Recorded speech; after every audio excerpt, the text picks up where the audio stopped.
Good evening. Welcome to tonight's video. Part 3 of I Work for an Interdimensional Organization, written by Pimp Demon. The more I read into the story, the more interesting it seems, more fascinating, a bit spread out. The world is slowly being built upon. It is definitely very fun, each part that I do. But without further ado, here is Part 3. Shouldn't we do something about those entities? I asked while pointing out the pile of unconscious creatures behind us, which were a few feet tall. I swear there must have been about 35 unconscious bodies on the pile, all different entities, some paranormal and some extraterrestrial. Hell, I think 2 or 4 were some kind of hybrid between the two, which made them look really interesting compared to the others. Don't worry, James. We already called someone to take care of them, Dracula said as a portal suddenly opened up where the pile was, and about 7 people dressed in Fallout-looking power armor, only way more slim, walked out of the portal and picked up about 5 entities each, like it was nothing to them, before throwing them over their shoulder. After that, they walked back inside the portal, which closed behind them. Huh. Well, I guess you're right. Hey, by the way, can I ask you guys something? I said as we kept walking through the forest. Oh, totally, my dude, but don't ask, math stuff. I'm not, good at that stuff, Kyle said as he took a small box and tossed it at me, which I managed to catch, although I almost didn't. Don't worry, I won't ask that, Kyle. At least, not to you. By the way, what is this, Kyle? I asked him as I looked at the metal box, which looked like a tiny container with tiny doors on it, with even smaller chains around the doors, and 6 combination locks, several places around the 2 doors and chains. Oh yeah, so, that's a box with all those, metals and other things you needed for that really weird job the boss gave you. Anyway, what did you want to know? Kyle said as he told me the combination for the 6 locks, and I kid you not, his fingers to, show each number. Huh. You already got everything. That was much quicker than Oh, right. I wanted to know how you guys are tracking down entities. Do any of you have some sort of incredible nose or something? I asked as I put the tiny container-like box in my left pants pocket. Well, Kyle does have a really good nose and could probably locate an entity if he had the smell of it. But that's not how we track them down. We track them down via this, Dracula said as he pulled out some kind of smartphone-looking device. Wait, really? You could actually do that? Huh, that's interesting. I said before I looked at the device for about 10 seconds thinking what it was, which didn't take long at all. Oh shit! I remember this thing! It was one of the first devices I made for the organization. Man, this brings back memories. I can't believe you guys still use this. I said as I looked at the devices with nostalgia. Of course we can still, use it. It's, super easy and simple to use. Unlike those lame new ones, Kyle said. Do you actually know how it works, Kyle? I mean, you aren't really known for using technology, I said while looking at him with a raised eyebrow. Of course I do. I'm not an idiot. Jeez. I mean, we just, follow these small dots on the screen, right? As Kyle said this, I let out a sigh and shook my head before I replied to his answer. That is only about half right, Kyle, but you're only supposed to follow the purple ones, since those are entities that have illegally traveled to other realities, I told him. Oh, well, I guess we've been, lucky to only find, the purple ones. It's not like I just follow them because that's my favorite color, he said with a chuckle while rubbing the back of his head, before he kept speaking. So, what are, the other dots on the screen? Well, as you know, the purple ones are entities that have illegally traveled to other realities. As for the others, the red dots are paranormal entities. The green dots are, as anyone would guess on their first try, are, aliens and all that.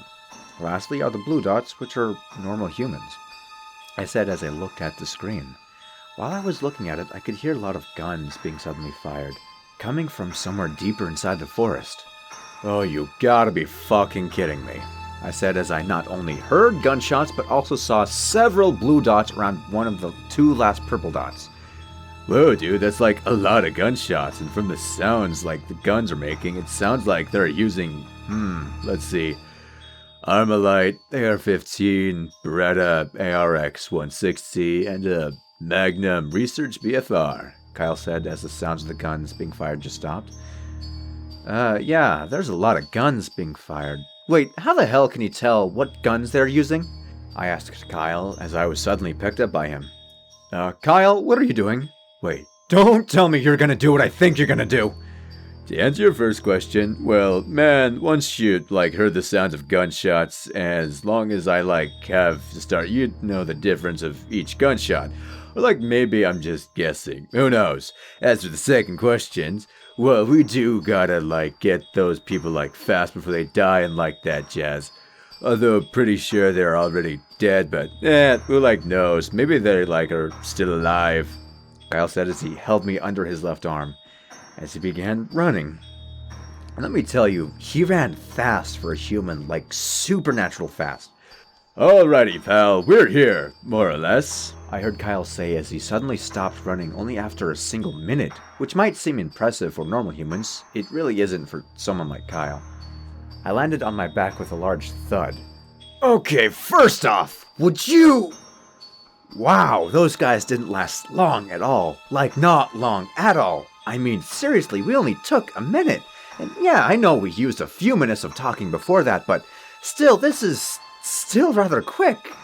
No wonder it was locked up in that place, I said as I saw the massacre in front of us. I couldn't tell you how many bodies there were or even what gender they each were. All of them were ripped and torn apart into several pieces.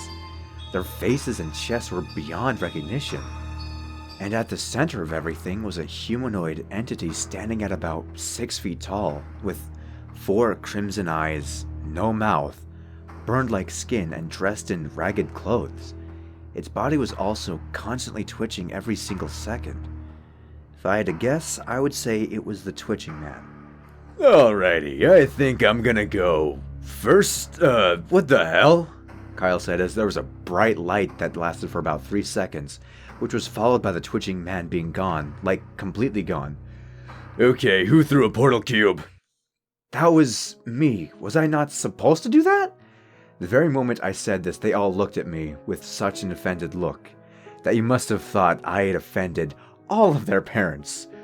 Of course not, Kyle shouted at me. I mean, what were you thinking? James, seriously, you ain't supposed to, just make them disappear right away.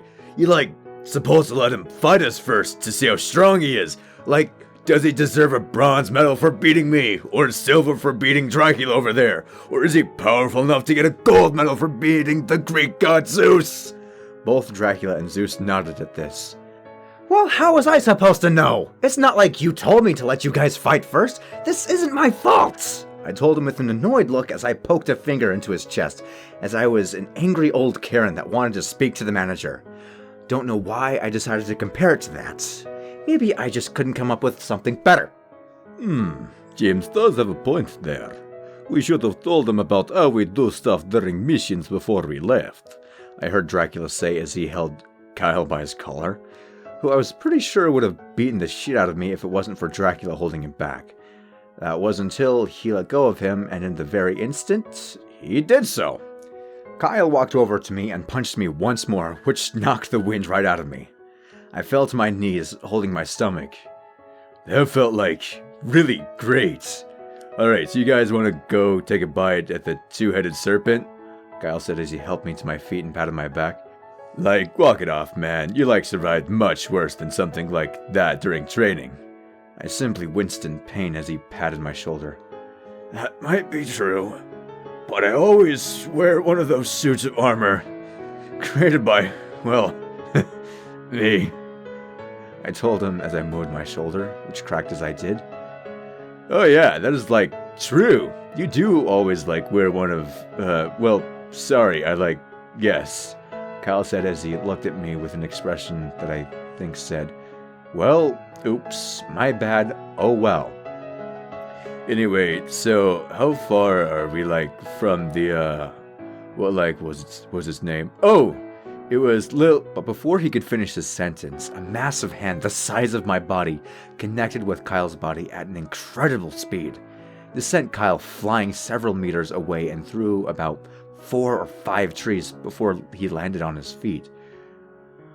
Oh god, I think I'm going to be sick, I said, immediately gagging as I saw what condition he was in. His stomach was caved in, left arm completely gone along with half his head, leaving only his lower rows of teeth and tongue.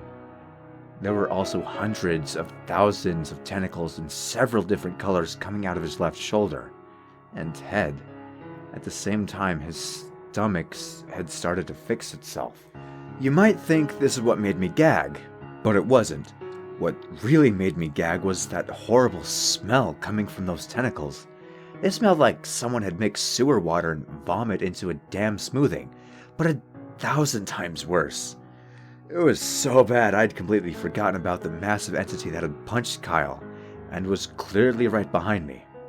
Really, James? You still gagging because of how I smell when I regenerate? Really, man? Oh, by the way, you should probably run, right now, I heard Kyle say. His head was almost completely healed. There was only about a few places where the skin hadn't grown back. Meanwhile, his left arm had regenerated its bones back. I ran as fast as I could as I heard what Kyle said. I took a look back and I saw this 25 feet tall humanoid entity dressed in medieval armor, covered in golden vines with thorns on them. It carried a massive sword on its back, which was about as tall as Kyle.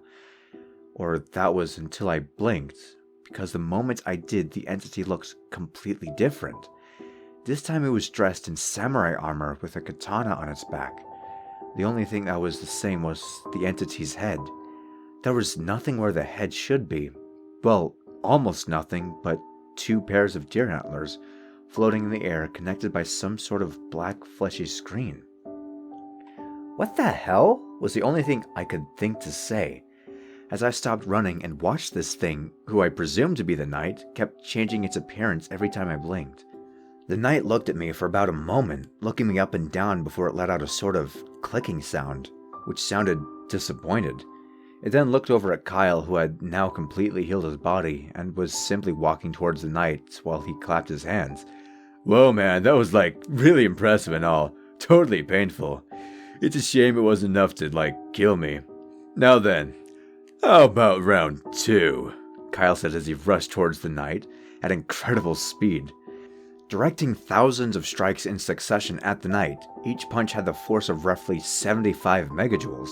The knight looked down at Kyle, simply ignoring his punches. To be completely honest, I don't think the knight even felt Kyle's strikes. It simply casually picked him up and slammed him into the ground over and over again. When the knight finally let go, Kyle was nothing but a puddle of bones and flesh on the ground. And yet he just healed himself again, followed by the knight destroying his body. This kept happening again and again for what must have been 5 minutes.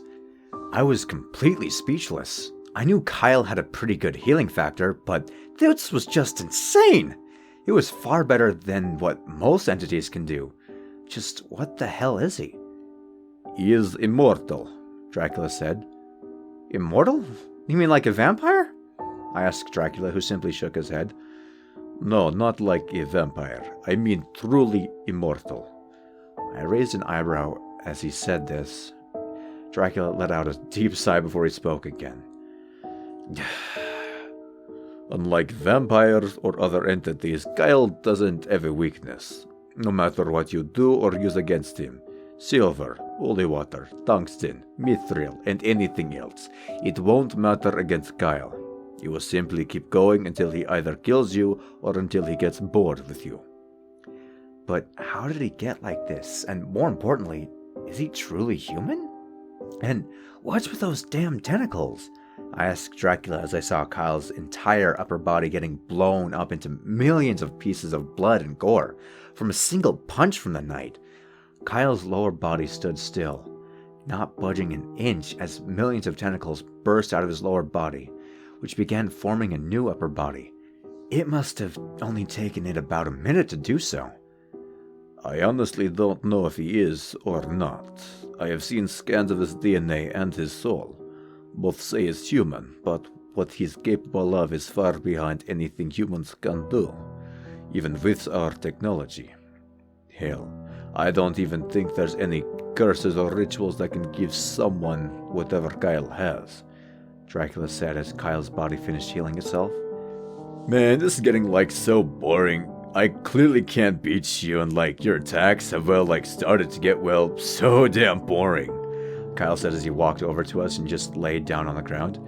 Hey Dracula, do you think you can defeat him?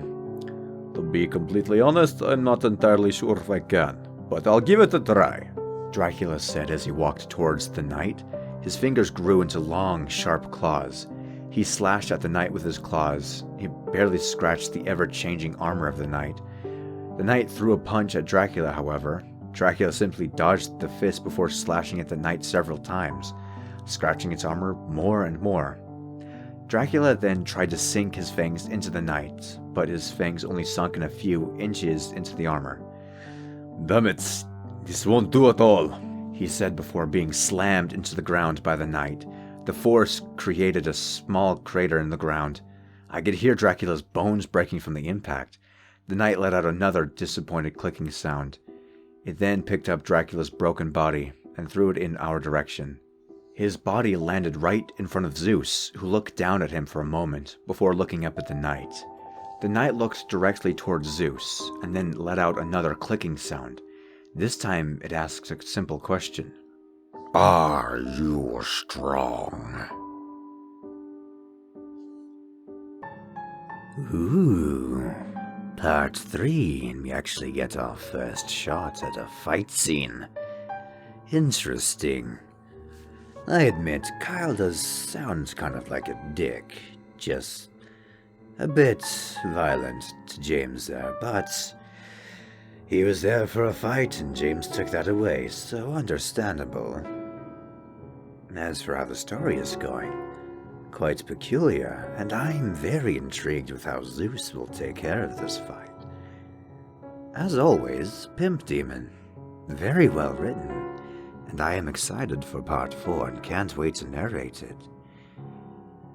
As of recording this, I have 2 patrons, Pimp Demon and Lycantraca, both of whom I am deeply grateful for their donations towards my Patreon. I will leave the link in the description below, and feel free to sign up if you would like. It's not expected, but deeply appreciated. That said, please do have a wonderful rest of your day, night, evening, afternoon, morning. Thank you for listening. And remember, there's so much we've yet to understand in this world.